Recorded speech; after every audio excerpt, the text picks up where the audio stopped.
ಬಸವನ ಬಾಗೇವಾಡಿ ತಾಲೂಕಿನ ಸಿಂಧುಗೇರಿ ಗ್ರಾಮದ ಸರ್ಕಾರಿ ಹಿರಿಯ ಪ್ರಾಥಮಿಕ ಶಾಲೆಯಲ್ಲಿ ದಿನಾಂಕ 4/3/2026ರಂದು ವಾರ್ಷಿಕ ಸ್ನೇಹ ಸಮ್ಮೇಳನ ಹಾಗೂ 7ನೇ ತರಗತಿ ವಿದ್ಯಾರ್ಥಿಗಳಿಗೆ ಬೀಳ್ಕೊಡುಗೆ ಸಮಾರಂಭವನ್ನು ಹಮ್ಮಿಕೊಳ್ಳಲಾಗಿತ್ತು.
ಸಮಾರಂಭದಲ್ಲಿ ಊರಿನ ಗ್ರಾಮ ಪಂಚಾಯಿತಿ ಸದಸ್ಯರಾದ ಶ್ರೀ ಶಂಕರಪ್ಪ ಗಾಣದಕಲ್, ಶ್ರೀ ಚಂದ್ರಶೇಖರ್ ಮಾರನಾಳ, ಶ್ರೀ ರಾಜು ಹರಿಜನ ಹಾಗೂ ಊರಿನ ಹಿರಿಯರು, ಶಿಕ್ಷಣ ಪ್ರೇಮಿಗಳು ಮತ್ತು ಮಕ್ಕಳು ಭಾಗವಹಿಸಿದ್ದರು.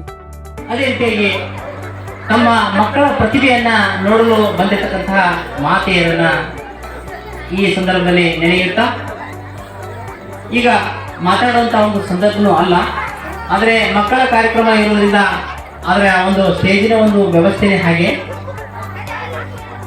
ನನಗೆ ಒಂದು ವಿಶೇಷವಾದ ಒಂದು ಸಂದರ್ಭವನ್ನು ಹೇಳಕ್ಕೆ ಇಷ್ಟಪಡ್ತೀನಿ.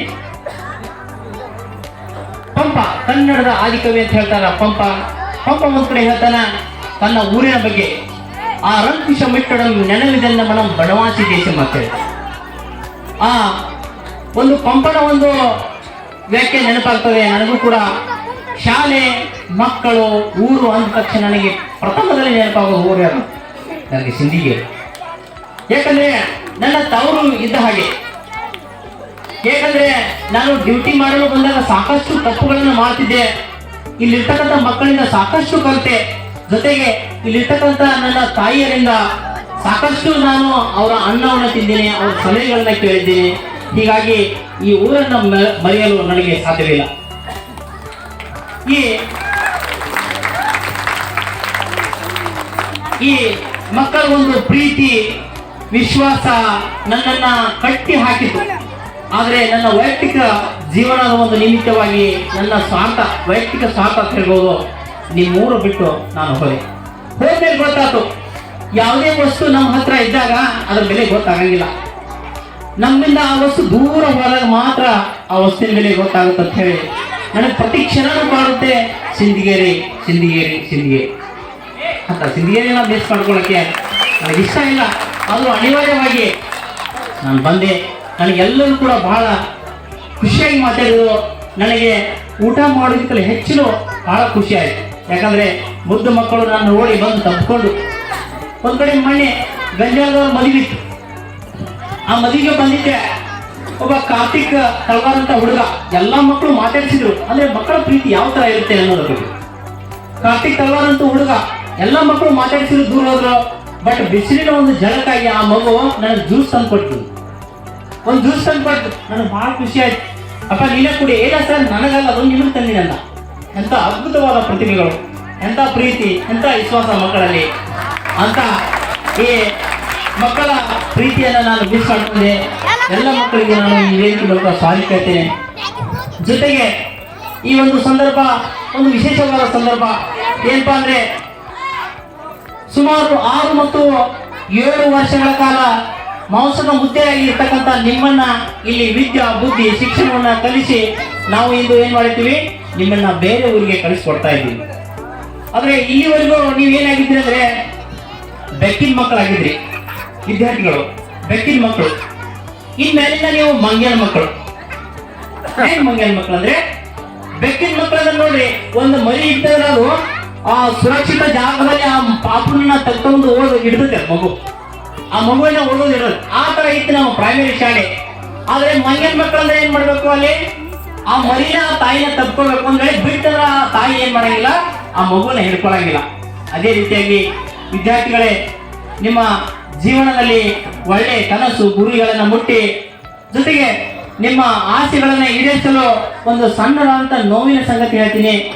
ನೀವು ಯಾರು ಕೂಡ ನಾನು ಒಳ್ಳೆ ವಿದ್ಯಾರ್ಥಿ ಅಥವಾ ಉನ್ನತ ಮಟ್ಟಕ್ಕೆ ಏರ್ಬೇಕನ್ನಂಗಿದ್ರೆ ಯಾರು ಕೂಡ ದಯಮಾಡಿ ಈ ಊರಲ್ಲಿ ಇರಬೇಡಿ. ಯಾಕೆ ಹೇಳ್ತೀನಿ ಅಂದ್ರೆ, ಈ ಊರಿನ ವ್ಯವಸ್ಥೆ ಹೆಂಗಿರುತ್ತೆ, ಯಾಕಂದ್ರೆ ನಮ್ಮ ಪರಿಸರನೂ ಕೂಡ ಕಾರಣ ಆಗಿರ್ತದೆ. ಹೇಳಿ, ನಾವು ಬೆಳಿಬೇಕಾಗಿತ್ತಂದ್ರ ನಮ್ಮ ಪರಿಸರನೂ ಕೂಡ ಕಾರಣ ಆಗಿರ್ತೈತಿ. ನಾವು ಕೆಟ್ಟ ಪರಿಸರ ಐತಿ ಹೇಳಂಗಿಲ್ಲ, ಬಟ್ ವ್ಯವಸ್ಥೆ ಹಾಳಾಗಿರ್ತದೆ. ಅದಕ್ಕಾಗಿ ಎಲ್ಲ ಮಕ್ಕಳು ನೀವು ಊರು ಬಿಟ್ಟು ಒಳ್ಳೆ ವಿದ್ಯಾಭ್ಯಾಸವನ್ನ ಮಾಡಿ ಈ ಊರಿನ ಕೀರ್ತಿಯನ್ನ ಬೆಳಗಿಸಿರಿ ಅಂತ ಹೇಳ್ತಾ, ಜೊತೆಗೆ ನಮ್ಮ ಪಾಲಕರಿಗೆ ಕೂಡ 2 ಮಾತುಗಳನ್ನು ಹೇಳಲು ಇಷ್ಟಪಡ್ತೀನಿ. ವೇದಿಕೆ ಬಹಳ ಟೈಮ್ನ ಅಭಾವ ಇರ್ಬೋದು, ಆದ್ರೂ ಕೂಡ ಅವಕಾಶ ಕೊಡಬೇಕು. ಇಲ್ಲಿ ಪಾಲಕರು ಮತ್ತು ಶಿಕ್ಷಕರು ಕರ್ತವ್ಯ ಮತ್ತು ಜವಾಬ್ದಾರಿಯನ್ನು 2 ಶಬ್ದ ಇರ್ತಾವೆ. ಕರ್ತವ್ಯ ಮತ್ತು ಜವಾಬ್ದಾರಿಗಳು. ಪಾಲಕರೆಲ್ಲರೂ ಏನ್ ಮಾಡ್ತಾರೆ, ತಮ್ಮ ಕರ್ತವ್ಯವನ್ನು ಮಾತ್ರ ಮಾಡ್ತಾರೆ. ಎಲ್ಲ ಪಾಲಕರು ಆಯ್ತಪ್ಪ, ನನ್ನ ಮಗುನ ಏನ್ ಮಾಡೀನಿ, ಶಾಲೆಗೆ ಕಳಿಸಿನಿ, ಎಲ್ಲ ಕರ್ತವ್ಯ ಎಲ್ಲ ಕೆಲಸ ಅವರೇ ಶಿಕ್ಷಕರ. ಅದೇ ರೀತಿ ನಾವು ಕೂಡ ಶಿಕ್ಷಕರಾದವರು ಕೂಡ ಶಾಲೆಗೆ ಬರ್ತೀವಿ, 10 ರಿಂದ 5 ಗಂಟೆಗೆ ಇರ್ತೀವಿ, ನಮ್ ಕೆಲಸ ಆಯ್ತು ಅಂತೇಳಿ ನಾವು ಬಿಡ್ತೀವಿ. ಆದ್ರೆ ಬಲಿಪಶು ಆಗ್ತಕ್ಕಂಥ ಯಾವುದರಲ್ಲಿ ಮಗು ಕೇವಲ ಕರ್ತವ್ಯ ಮಾಡಿದ್ರೆ ಸಾಲದು. ನಾವೇನ್ ಮಾಡ್ಬೇಕು, ಶಿಕ್ಷಕರಾದವ್ರು ನಾವು ಮಾಡ್ಬೇಕು, ಜೊತೆಗೆ ಪಾಲಕರಾದವ್ರು ಕೂಡ ನೀವೇನ್ ಮಾಡ್ಬೇಕು, ಜವಾಬ್ದಾರಿಯನ್ನು ಹೊತ್ಕೋಬೇಕು. ಕರ್ತವ್ಯದ ಜೊತೆಗೆ ಏನ್ ಮಾಡ್ಬೇಕು, ಜವಾಬ್ದಾರಿಯನ್ನು ಹೊತ್ಕೋಬೇಕು ನಾವು. ಯಾಕಂದ್ರೆ ಆ ಮಕ್ಕಳಿಗೋಸ್ಕರ ನಿಮ್ಮ ಜೀವನವನ್ನ ತ್ಯಾಗ ಮಾಡ್ತೀವಿ, ಆ ಮಗುವಿಗೋಸ್ಕರ ನಿಮ್ಮ ಜೀವನ ತ್ಯಾಗ ಮಾಡಕ್ ರೆಡಿ ಇರ್ತೀರಿ. ಆದ್ರೆ ಆ ಮಗು ಏನ್ ಮಾಡ್ತಾ ಇದೆ ಅನ್ನೋ ಒಂದು ಸ್ವಲ್ಪ ಲಕ್ಷ ಕೊಡ್ಬೇಕು. ಎಲ್ಲ ಪಾಲಕರಲ್ಲಿ ಒಂದು ಮನವಿ ಮಾಡ್ತೀನಿ, ಏನಪ್ಪಾ ಅಂದ್ರೆ ಮಕ್ಕಳನ್ನ ಮೊಬೈಲಿಂದ ಸ್ವಲ್ಪ ದೂರ ಇಡಿ. ಮಕ್ಕಳನ್ನ ಮೊಬೈಲಿಂದ ಸ್ವಲ್ಪ ದೂರ ಇಡಿ. ಯಾಕಂದ್ರೆ ಮಕ್ಕಳ ತಪ್ಪಲ್ಲದು.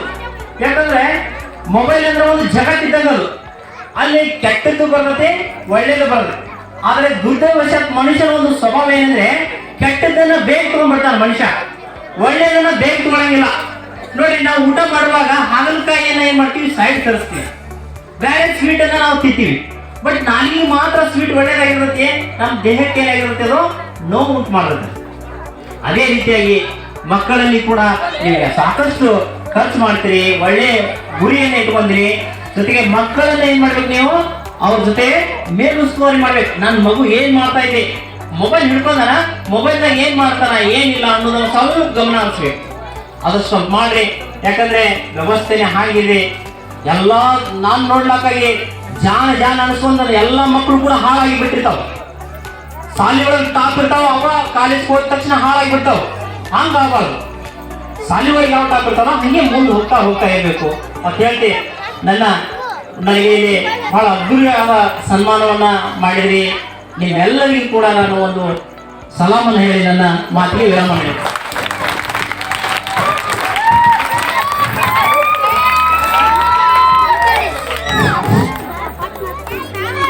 ಅದ್ಭುತವಾಗಿ ಭಾಷಣ ಮಾಡಿದ SS ಯಲಗೇರಿ ಸರ್ಗೆ ತುಂಬಾ ಹೃದಯದ ಧನ್ಯವಾದಗಳು.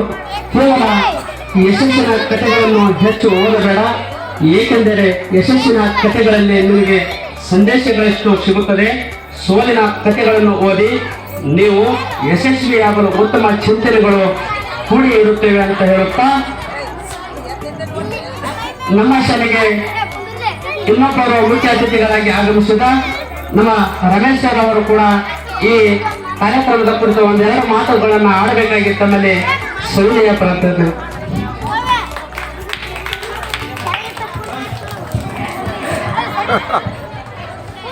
ಕರಿಯನ್ನಿತ್ತಡೆವಲ್ಲ, ಸಿರಿಯನ್ನಿತ್ತಡೆವಲ್ಲ, ಹಿರಿದಪ್ಪ ರಾಜ್ಯನ್ನಿತ್ತಡೆವಲ್ಲ, ನಿಮ್ಮ ಶರಣರ ಸುಳ್ಳುನುಡಿಗಳಿಗೊಂದಿತ್ತಡೆ ನಿಮ್ಮನ್ನತ್ತೆ ಕಾಣರಾಮಂತ. 12ನೇ ಶತಮಾನದಲ್ಲಿ ಬಸವಾದಿ ಶರಣರಾಗಿ, ಬಸವಾದಿ ಪ್ರಮಥರಾಗಿ ಬಸವ ತತ್ವವನ್ನು ಪರಿಪಾಲನೆ ಮಾಡಿಕೊಂಡು ಸರಳತೆಯ ಸೂತ್ರಗಳೆಂಬ ವಚನಗಳನ್ನು ಹೇಳಿ ಜೀವನವನ್ನು ಪಾವನವನ್ನಾಗಿಸಲು ಅವರ ಸೂತ್ರಗಳೇ ನಮಗೆ ದಾರಿದೀಪವಾಗಿ ಎಂದು ಹೇಳಲು ನನಗೆ ಇಂದು ನೆನಪಾಗಿರ್ತಕ್ಕಂಥ ಜೇಡರ ದಾಸಿಮಯ್ಯನ ಮನಗಾವಿನಲ್ಲಿತ್ತ ಹಾಗೂ ಈ ಭಾಗದ ಬಹುದೊಡ್ಡ ಕೀರ್ತಿಯನ್ನ 12ನೇ ಶತಮಾನದಲ್ಲಿ ಜಗಕ್ಕೆ ಜ್ಯೋತಿಯಾಗಿ ಬೆಳಗಿ ನಮಗೂ ಕೂಡ ಅವರ ದಾರಿಯೇ, ಅವರ ವಚನಗಳೇ ದಾರಿ ದೀಪವಾಗಿವೆ ಅಂತ ಹೇಳಲು ನನಗೆ ಇವತ್ತಿನ ದಿನ ನೆನಪಾಗಿರ್ತಕ್ಕಂಥ ಕಲ್ಯಾಣದ ಅಣ್ಣ ಬಸವಣ್ಣನ ಮನದಲ್ಲಿ ನೆನಪುತ್ತಾ ವೇದಿಕೆಯನ್ನು ಅಲಂಕರಿಸಿರ್ತಕ್ಕಂಥ ಎಲ್ಲ ಮುಖ್ಯ ಅತಿಥಿಗಳನ್ನ ಹಾಗೂ ಹಿರಿಯರಾಗಿರ್ತಕ್ಕಂಥ ಸಾಸ್ನೂರ್ ಸರ್ನ ಹಾಗೂ ಈ ಊರಿನ ಶಿಕ್ಷಣ ಪ್ರೇಮಿಗಳನ್ನ, ತಾಯಿಗಳನ್ನ ಹಾಗೂ ಮೊತ್ತ ಮಗಳನ್ನ ಮೊದಲಿಗೆ ನಾನು ಅನಂತ ನಮಸ್ಕಾರಗಳನ್ನು ಸಲ್ಲಿಸುತ್ತಾ, ನನಗ ಸರ್ ನಿನ್ನೆ ಫೋನ್ ಮಾಡಿದ್ರು ಒಂದೆರಡು ದಿನದ ಹಿಂದೆ, ಸರ್ ನೀವು ನಮ್ಮ ವಾರ್ಷಿಕ ಸ್ನೇಹ ಸಮ್ಮೇಳನದ ಬರಬೇಕು ಅಂತ ಹೇಳ್ತೀವಿ. ನನಗೆ ಬಹಳ ಹಿಗ್ಗ ಅನಿಸ್ತದೆ. ಯಾಕಂದ್ರೆ ಎಲ್ಲೇ ಇರ್ತಕ್ಕಂಥ ನಾನು ಎಷ್ಟೋ ಜನ ಸರ್ಕಾರಿ ಶಾಲೆ ಅಂದ್ರೆ ಬಹಳ ಕೀಳಾಗಿ ಮಾಡ್ತಕ್ಕಂಥದ್ದು ನಾನು ಕಂಡಿದ್ದೇನೆ. ಈ ವೇದಿಕೆ ಮೇಲೆ ಅಲಂಕರಿಸಿರ್ತಕ್ಕಂಥ ಯಾರು ಕೂಡ ಪ್ರೈವೇಟ್ ಶಾಲೆಯಲ್ಲಿ, ಅಂತಾರಾಷ್ಟ್ರೀಯ ಶಾಲೆಯಲ್ಲಿ ಕಲ್ತಿದ್ದಲ್ಲ. ನಾನು ನನ್ನ ಬಗ್ಗೆನೇ ಹೇಳ್ತೀನಿ, ಕೇಳ್ಬೇಕು, ತಾವುಗಳನ್ನು ಗಮನಿಸ್ಬೇಕು. ಸರ್ಕಾರಿ ಶಾಲೆಯಲ್ಲೇ ಕಲಿತು ಈ ಜಿಲ್ಲೆಗೆ CETಯಲ್ಲಿ ಪ್ರಥಮ ರ್ಯಾಂಕ್ ಅನ್ನು ಪಡೆದುಕೊಂಡು ಶಿಕ್ಷಕನಾಗಿ ಮೊದಲ ಇದೇ ಶಾಲೆಗೆ ಆಯ್ಕೆಯಾಗಿ ಬಂದಿದ್ದು. ಜೊತೆಗೆ ಇಂದು ಮಾತನಾಡಿರ್ತಕ್ಕಂಥ ನಾನು ಕೂಡ ಸರ್ಕಾರಿ ಶಾಲೆ ಪ್ರಾಡಕ್ಟೇ. ಅದಕ್ಕಾಗಿ ಈ ಊರಿನ ವ್ಯವಸ್ಥೆ ಸರ್ ಹೇಳಿದ ನೀಡ್ತಾನೆ. ನಾ ಹೇಳ್ತೀನಿ, ಬಹಳಷ್ಟು ಜನ ಇಂಥ ಪರಿಸರದಲ್ಲಿ ಬೆಳೆದಾರಂದ್ರೆ ಒಂದಂತರೂ ಉದಾಹರಣೆ, ಅಂಬೇಡ್ಕರ್ ಅವರು ಎಲ್ಲಿನೂ ಏನಿರಲಿಲ್ಲ, ಲೈಟ್ ಇರಲಿಲ್ಲ. ಲೈಟ್ ಇರ್ಲಾರ್ದವರು ಜಗಮ್ಯಾಗ ಕೂತು ಓದದೆ ಜಗತ್ತಿಗೆ ದೀಪವನ್ನು ಕೊಟ್ಟವ್ರು ಯಾರಾದ್ರೂ ಇದ್ರ ಅಂಬೇಡ್ಕರ್ ಅವರು. ಅದಕ್ಕಾಗಿ ಅಂತವ್ರ ಒಂದು ಸ್ಫೂರ್ತಿಯನ್ನ ತೆಗೆದುಕೊಂಡು ಈ ಊರಿನ ಕೀರ್ತಿಯನ್ನ ಬಹಳಷ್ಟು ಜನ ನಾ ಕೇಳಿದ್ರಿ ಈಗಾಗಲೇ. ಸಿಂಧುಗೇರಿ ಅಂದ್ರೆ ಎಲ್ಲಿ ಬರ್ತದ್ರಿ ಅಂತ ಬಹಳ ಜನ ಕೇಳಿದ್ರ.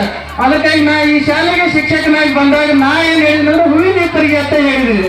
ಆದ್ರೆ ನಿಜವಾಗ್ಲೂ ಇಲ್ಲಿರ್ತಕ್ಕಂಥ ಮಕ್ಕಳು ಎಷ್ಟು ಅನನ್ಯ ಆಗಿದ್ದಾರಂದ್ರೆ, ನಾವು ಫಸ್ಟ್ ದಿನ ಈ ಶಾಲೆಯಲ್ಲಿ ಇದ್ದಾಗ 50 ಬುತ್ತಿಗಳನ್ನ ತಂದು ಕೊಡುವಂತ ಸಂಸ್ಕಾರಯುತ ಮಕ್ಕಳು ಎಲ್ಲಿಯಾದರೂ ಇದ್ರೆ ಅದು ಸಿಂಧುಗೇರಿ ಶಾಲೆಯಲ್ಲಿ ಅಂತ ಮಾತನ್ನ ಹೇಳ್ತಾ, ನಾನು ಕೂಡ ಎಲ್ಲರೂ ಗುರುಗಳು, ಶಾಸನೂರು ಗುರುಗಳು ನಿಮಗೆ ಅಷ್ಟೇ ಶಿಕ್ಷಕರಲ್ಲ, ನನಗೂ ಕೂಡ ಮಾರ್ಗದರ್ಶಕರು. ನಾನು ಸಣ್ಣವನಿದ್ದೆ, ಏನೋ ಹುರುಟು ಬುದ್ಧಿ ಇತ್ತು, ಆದ್ರೆ ಈ ಮೈಕ್ ಹಿಡಿದಂಗೆ ಮಾತಾಡುವಂತ ಪರಿಸ್ಥಿತಿ ನನಗಿರ್ಲಿಲ್ಲ. ಆದ್ರೆ ಇವತ್ತು ಮೈಕ್ ಕೊಟ್ರೆ ಇಡುವಂತ ಪರಿಸ್ಥಿತಿನೂ ನನಗಿಲ್ಲೀಗ. ಅಂತ ಒಂದು ವ್ಯವಸ್ಥೆಯಲ್ಲಿ ತಾವುಗಳ ಜೊತೆ ನಾನು ಕೂಡ 5.5 ವರ್ಷಗಳ ಕಾಲ ಇದೇ ಶಾಲೆಯಲ್ಲಿ ಸೇವೆ ಮಾಡಿದ್ದೀನಿ. ಇನ್ನ ನನ್ನ ವಿದ್ಯೆ ತಮಗೆ ಎಷ್ಟು ಹಿಡಿಸೋದ ಬಿಟ್ಟದ ಗೊತ್ತಿಲ್ಲ. ಆದ್ರೆ ನಿಮ್ಮ ಜೊತೆ ನನ್ನ ಅಂತಿಮ ಕಾಲದಲ್ಲಿ ನಿಮ್ಮ ಜೊತೆ ಇರ್ತೀನಿ. ಈ ಊರಿನ ಯಾವುದೇ ಒಬ್ಬ ಸಾಧಕ ಬೆಳೆದಾಗ ಚಪ್ಪಾಳೆ ಹೊಡೆಯುವವರ ಸಾಲಿನಲ್ಲಿ ನಾನೇ ಕೂಡ ಮೊದಲಿಗೆ ನಾಗರಿಕರುತ್ತೇನೆ ಎಂದು ಹೇಳ್ತಾ ತಮಗೆ ಒಂದಿನೊಂದು ಮಾತನ್ನು ಹೇಳ್ತೀನಿ. ಬಹಳ ತಾಯಂದ್ರೆ ಇಲ್ಲಿ ಮಕ್ಕಳನ್ನ ಬಹಳ ಮುದ್ದದಿರಿ ಇರ್ಲಿ. ಒಂದು ದಿನ ನಿಮ್ಮ ಮಕ್ಕಳ ನಾನು ಒಂದು ಸಣ್ಣ ಉದಾಹರಣೆ ಹೇಳ್ತೀನಿ. ಅಮ್ಮ ಹೇಳಿದ 8 ಸುಳ್ಳುಗಳು ಅಂತ ಹೇಳಿ ಒಂದು ಪುಸ್ತಕವನ್ನು ಓದಿದ್ದೀನಿ. ನಾವು ಸಣ್ಣಾಗಿದ್ದಾಗ ಮಗು ಹೊರಗೆ ಹೋಗ್ತಂದ್ರೆ ಕಟ್ಟು ಬತ್ತು, ದವ್ ಬತ್ತು, ನಾಯಿ ಬತ್ತು ಅಂತ ಹೇಳುವಂಥದ್ದಲ್ಲ. ಶೂರರ ಕಥೆಗಳನ್ನ ಹೇಳ್ಬೇಕ, ವೀರರ ಕಥೆಗಳನ್ನ ಹೇಳ್ಬೇಕು ಮಗುಗ. ಅಂದ್ರ ಈ ಮಗು ಏನ್ ಮಾಡ್ತಂತ ಅಂದ್ರ ದೇಶ ಕಾಯುವ ಒಂದು ಬಹುದೊಡ್ಡ ಶಕ್ತಿಯಾಗಿ ಹೊರಹೊಂತ. ನಾವೆಲ್ಲರೂ ಗುಡಿಯಾಗಿ ದೇವರನ್ನ ನೋಡುವ, ಇನ್ನೊಂದು ದೇವರ ಅದು ಗಡಿಯಾಗಲ್ಲ. ಎಷ್ಟೋ ಜನರ ಜೀವ ಹೊಂಟಾಗ ಆದ್ರೆ ನಾವು ಏನ್ ಮಾಡತ್ತೀವಿ, ಗಂಟೆ ಬಿಡ್ಕೊತ ಕೂತಿದ್ವಿ. ಅದಕ್ಕಾಗಿ ನಿಮ್ಮ ಮಕ್ಕಳ ಈ ದೇಶದ ಸೈನಿಕನಾಗಬೇಕು, ಶಿಕ್ಷಕನಾಗಬೇಕು, ಇನ್ಯಾವುದೇ ಹುದ್ದೆನ ಅಲಂಕರಿಸಿ ನಿಮಗ ಒಂದು ಸುಖ ಸಂತೋಷವನ್ನ ಕೊಟ್ಟು ಅವರು ಈ ಊರಿಗೆ ಜ್ಯೋತಿಯಾಗಿ ಬೆಳಗಬೇಕು ಅನ್ನುವಂತ ಮಾತನ್ನ ಹೇಳ್ತಾ ಇಲ್ಲಿವರೆಗೆ ಕರೆಸಿ ನನಗೆ ಸನ್ಮಾನ ಮಾಡಿ ಮಾತನಾಡಲು ಅವಕಾಶ ಮಾಡಿಕೊಟ್ಟಂತ ತಮಗೆಲ್ಲರಿಗೂ ಚಿರಋಣಿ ಧನ್ಯವಾದಗಳು. ಅಂತ ಹೇಳಿದ್ರಿ, ಆದ್ರೆ ನಿಜವಾಗ್ಲೂ ಇಲ್ಲಿರ್ತಕ್ಕಂಥ ಮಕ್ಕಳು ಎಷ್ಟು ಅನನ್ಯ ಆಗಿದ್ದಾರೆ ಅಂದ್ರೆ, ನಾವು ಫಸ್ಟ್ ದಿನ ಈ ಶಾಲೆಯಲ್ಲಿ ಇದ್ದಾಗ 50 ಬುತ್ತಿಗಳನ್ನ ತಂದು ಕೊಡುವಂತ ಸಂಸ್ಕಾರಯುತ ಮಕ್ಕಳು ಎಲ್ಲಿಯಾದ್ರೂ ಇದ್ರೆ ಅದು ಸಿಂಧುಗೇರಿ ಶಾಲೆಯಲ್ಲಿ ಅಂತ ಮಾತನ್ನ ಹೇಳ್ತಾ, ನಾನು ಕೂಡ ಎಲ್ಲೇರಿ ಗುರುಗಳು, ಶಾಸನೂರು ಗುರುಗಳು ನಿಮಗೆ ಅಷ್ಟೇ ಶಿಕ್ಷಕರನ್ನ ನನಗೂ ಕೂಡ ಮಾರ್ಗದರ್ಶಕರು. ನಾನು ಸಣ್ಣವನಿದ್ದೆ, ಏನೋ ಉರುಟು ಬುದ್ಧಿ ಇತ್ತು, ಆದ್ರೆ ಈ ಮೈಕ್ ಹಿಡಿದಂಗೆ ಮಾತಾಡುವಂತ ಪರಿಸ್ಥಿತಿ ನನಗಿರ್ಲಿಲ್ಲ. ಆದ್ರೆ ಇವತ್ತು ಮೈಕ್ ಕೊಟ್ರೆ ಇಡುವಂತ ಪರಿಸ್ಥಿತಿನೂ ನನಗಿಲ್ಲಿಗ. ಅಂತ ಒಂದು ವ್ಯವಸ್ಥೆಯಲ್ಲಿ ತಾವುಗಳ ಜೊತೆ ನಾನು ಕೂಡ 5.5 ವರ್ಷಗಳ ಕಾಲ ಇದೇ ಶಾಲೆಯಲ್ಲಿ ಸೇವೆ ಮಾಡಿದ್ದೀನಿ. ಇನ್ನ ನನ್ನ ವಿದ್ಯೆ ತಮಗೆ ಎಷ್ಟು ಹಿಡಿಸೋದ ಬಿಟ್ಟದ ಗೊತ್ತಿಲ್ಲ, ಆದ್ರೆ ನಿಮ್ಮ ಜೊತೆ ನನ್ನ ಅಂತಿಮ ಕಾಲದಲ್ಲಿ ನಿಮ್ಮ ಜೊತೆ ಇರ್ತೀನಿ. ಈ ಊರಿನ ಯಾವುದೇ ಒಬ್ಬ ಸಾಧಕ ಬೆಳೆದಾಗ ಚಪ್ಪಾಳೆ ಹೊಡೆಯುವವರ ಸಾಲಿನಲ್ಲಿ ನಾನೇ ಕೂಡ ಮೊದಲಿಗೆ ನಾಗರಿಕರುತ್ತೇನೆ ಎಂದು ಹೇಳ್ತಾ ತಮಗೆ ಒಂದಿನೊಂದು ಮಾತನ್ನು ಹೇಳ್ತೀನಿ.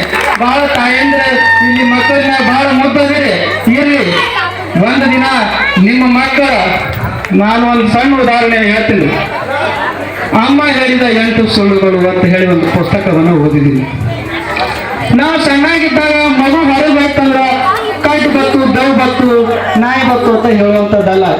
ಶೂರರ ಕಥೆಗಳನ್ನ ಹೇಳ್ಬೇಕ, ವೀರರ ಕಥೆಗಳನ್ನ ಹೇಳ್ಬೇಕು ಮಗುಗ. ಅಂದ್ರ ಈ ಮಗು ಏನ್ ಮಾಡ್ತಂತ ಅಂದ್ರ ದೇಶ ಕಾಯುವ ಒಂದು ಬಹುದೊಡ್ಡ ಶಕ್ತಿಯಾಗಿ ಹೊರಹೊಂತ. ನಾವೆಲ್ಲರೂ ಗುಡಿಯಾಗಿ ದೇವರನ್ನ ನೋಡುವ, ಇನ್ನೊಂದು ದೇವರ ಅದು ಗಡಿಯಾಗಲ್ಲ. ಎಷ್ಟೋ ಜನರ ಜೀವ ಹೊಂಟಾಗ ಆದ್ರೆ ನಾವು ಏನ್ ಮಾಡತ್ತೀವಿ, ಗಂಟೆ ಬಿಡ್ಕೊತ ಕೂತಿದ್ವಿ. ಅದಕ್ಕಾಗಿ ನಿಮ್ಮ ಮಕ್ಕಳ ಈ ದೇಶದ ಸೈನಿಕನಾಗಬೇಕು, ಶಿಕ್ಷಕನಾಗಬೇಕು, ಇನ್ಯಾವುದೇ ಹುದ್ದೆನ ಅಲಂಕರಿಸಿ ನಿಮಗ ಒಂದು ಸುಖ ಸಂತೋಷವನ್ನ ಕೊಟ್ಟು ಅವರು ಈ ಊರಿಗೆ ಜ್ಯೋತಿಯಾಗಿ ಬೆಳಗಬೇಕು ಅನ್ನುವಂತ ಮಾತನ್ನ ಹೇಳ್ತಾ ಇಲ್ಲಿವರೆಗೆ ಕರೆಸಿ ನನಗೆ ಸನ್ಮಾನ ಮಾಡಿ ಮಾತನಾಡಲು ಅವಕಾಶ ಮಾಡಿಕೊಟ್ಟಂತ ತಮಗೆಲ್ಲರಿಗೂ ಚಿರಋಣಿ ಧನ್ಯವಾದಗಳು. ಶ್ರೀ ಮಡಿವಾಳಪ್ಪ ದಳಪತಿ ಕಾರ್ಯಕ್ರಮವನ್ನು ಕುರಿತು ಮಾತನಾಡಿ, ವಿದ್ಯಾರ್ಥಿಗಳು ಮೊಬೈಲ್ನಿಂದ ಹೊರಬಂದು ಉತ್ತಮ ಶಿಕ್ಷಣವನ್ನು ಪಡೆದು ಊರಿನ ಕೀರ್ತಿಯನ್ನು ತರಬೇಕೆಂದು ಹೇಳಿ ವಿದ್ಯಾರ್ಥಿಗಳ ಮುಂದಿನ ಶೈಕ್ಷಣಿಕ ವರ್ಷಕ್ಕೆ ಶುಭ ಹಾರೈಸಿದರು. ಇದೇ ಸಮಾರಂಭದಲ್ಲಿ ಗ್ರಾಮದ ಪೂಜಾನಂದ ಹೊಸಮನಿ ಪೊಲೀಸ್ ಇಲಾಖೆ ಸನ್ಮಾನ ಸ್ವೀಕರಿಸಿ, ಖಾಸಗಿ ಶಾಲೆಯಲ್ಲಿ ಕಲಿತು ನೌಕರಿ ಪಡೆಯುವುದು ಸುಲಭ, ಆದರೆ ಸರ್ಕಾರಿ ಶಾಲೆಯಲ್ಲಿ ಕಲಿತು ನೌಕರಿ ಹಿಡಿಯುವುದು ಸರ್ಕಾರಿ ಶಾಲೆಯ ತಾಕತ್ತು ಎಂದು ಹೇಳುವುದರ ಮೂಲಕ ವಿದ್ಯಾರ್ಥಿಗಳಲ್ಲಿ ಶೈಕ್ಷಣಿಕ ಪ್ರಗತಿಯತ್ತ ಗಮನ ಹರಿಸುವಂತೆ ತಿಳಿ ಹೇಳಿದರು. ಶಾಲೆಯ ಪ್ರಭಾರಿ ಮುಖ್ಯ ಗುರುಗಳು ಶ್ರೀ MG ಸಾಸನೂರ್ ಸನ್ಮಾನ ಕಾರ್ಯಕ್ರಮವನ್ನು ನೆರವೇರಿಸಿದರು. ಸಹ ಶಿಕ್ಷಕರಾದ ಕಾರ್ಯಕ್ರಮಕ್ಕೆ ಅತಿಥಿಗಳನ್ನು ಸ್ವಾಗತಿಸಿದರು. ಅತಿಥಿ ಶಿಕ್ಷಕರಾದ ಮಹೇಶ್ ದೋರನಹಳ್ಳಿ, ಶ್ರೀಕಾಂತ್ ಗಾಣದಹಳ್ಳಿ ಪ್ರತಿಭಾವಂತ